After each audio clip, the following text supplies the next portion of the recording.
Hey guys, how's it going? It's Al. Week 13 on DraftKings. I have 5 players that I think that you should be looking at for tournament plays this week because they are coming in under 5%. Whether they're too expensive, whether there are other players in their price range, whether they have not performed well recently. Actually, you know what? These guys are really good this week. These are like some big names on the 5 under 5 this week. I'm very excited. Usually I do 2 running backs, 3 wide receivers, no tight ends, because tight ends typically not a difference making position. I got a tight end on the list this week for you. And as always, Nick Chubb will not be included in this video, but he's actually projecting it over 5% this week. He's still projecting it under 10%. This still a really good GPP play, but I am not allowed to use Nick Chubb just because every week I would just use Nick Chubb because he basically is always under 5% on DraftKings. So thank you guys for being here. Drop a like on the video, subscribe to the channel, ring that notifications bell, and let's go. He's a legend. The Smiz Gang Listener League for week 13 has about 2,000 spots left in it. We need to fill this, otherwise DraftKings is probably not going to run it for the rest of the season. So if you like having an absolutely zero rake tournament that only costs $10, is 3 max, 35,000 in the prize, we'll go to smizzle.tv/links and you will find the link to the Listener League. Let's fill this. Fill it as early as possible. You get a max of 3 entries. Throw all 3 in there. I will shout out the top 10 finishers on the Fantasy Football channel on Monday on the recap video. So make sure that you look out for that. And let's get to the 5 under 5. Christian McCaffrey is projecting right at 5%. So damn it, I'm going to use him. He may not be there later, so I'm going to take the advantage of doing it right now, especially with the possibility that Deebo Samuel may miss. Now, I know Elijah Mitchell is out. He has gotten 9 touches each of the last 2 games, 9 opportunities each of the last 2 games. I think that Mason is going to step into that role. I don't think all of a sudden McCaffrey is going to get like 30 opportunities. I think that this is about where he's at. But this is a really good matchup and a kind of a sneaky shootout. Even though San Francisco does have a very good defense, this game has a total of 47. If Miami can score, and they have a very varied offense, that can take advantage. We have a revenge situation with the coaches going up against one another, 2 gladiators in the ring. Both teams know exactly what the other the Dolphins know what San Francisco wants to run offensively, and San Francisco knows exactly what McDaniel wants to run offensively. So like, this is going to be an absolute chess match between 2 grand champions. But Christian McCaffrey is very tough to scheme out.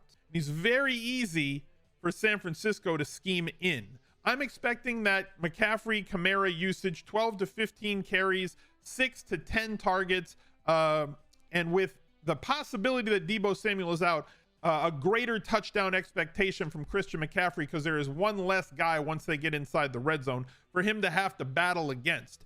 And if he's going to be under 5%, makes for a great pay up to be contrarian option, as more people are going to be on Austin Eckler at 85 or 7,900 for Josh Jacobs, assuming that he plays, which is holding McCaffrey's number way down.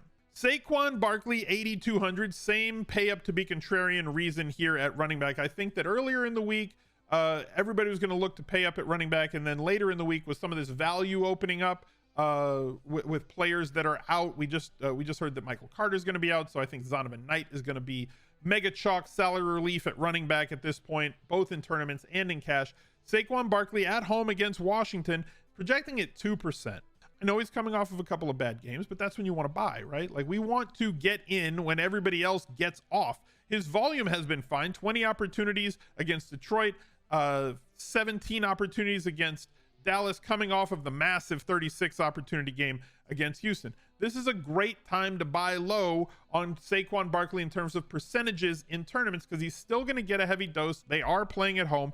And if nobody else is going that way, we know that he has the possibility to break a 30, 40, 60-yard touchdown at any time during any game, which puts him into winning propositions. Now, like Nick Chubb, projecting it over 5%, also in a great matchup. Barkley is in this really awkward spot salary-wise, surrounded by all these other players that either have better matchups, get more targets, but assuming that guys like Christian McCaffrey and Saquon Barkley do not have a 25 or 30-point ceiling at running back, is foolhardy, at least to me. Jamar Chase comes back from injury this week, and in the games that he has played, Joe Burrow has been a much better option. Now, there's some doubt around whether he will be throttled, whether he's going to be on a pitch count or not. So Jamar Chase projecting at 3% right now. Seems low, right? He's probably going to be over that. Like, but all the sites that I looked at 3 different sites. All of them had him under 5%. So if he's projecting at 3%, give me Jamar Chase. It has to be the salary, right? It has to be the fact that people would rather pay down to get into that spot. Like, we have 3 superstars so far, and we got 2 more guys on this video, but this is the game that has the highest total on the slate. And because of the running back value that's opened up, with Zonovan at 4,600, it is now entirely possible to get up to Jamar Chase in double stacks with Joe Burrow, or bring back plays with Patrick Mahomes stacks, or as a pricey secondary stack with Travis Kelce and Jamar Chase. And he also pares down your product ownership. He pares down your total ownership, all of that if he stays low. I don't think he's going to get over 10%, but right now listed at 3, so I get to use him in this video. Love watching Jamar Chase play. He is a difference maker on the outside. He makes Joe Burrow a more efficient passer in terms of yards per attempt, in terms of yards per game, in terms of touchdowns per game, and completion percentage, everything. As soon as Jamar Chase is on the field, Joe Burrow gets a lot better. DeVonta Smith makes the list because the Philadelphia Eagles have changed the way that they run offense in the absence of Dallas Goedert.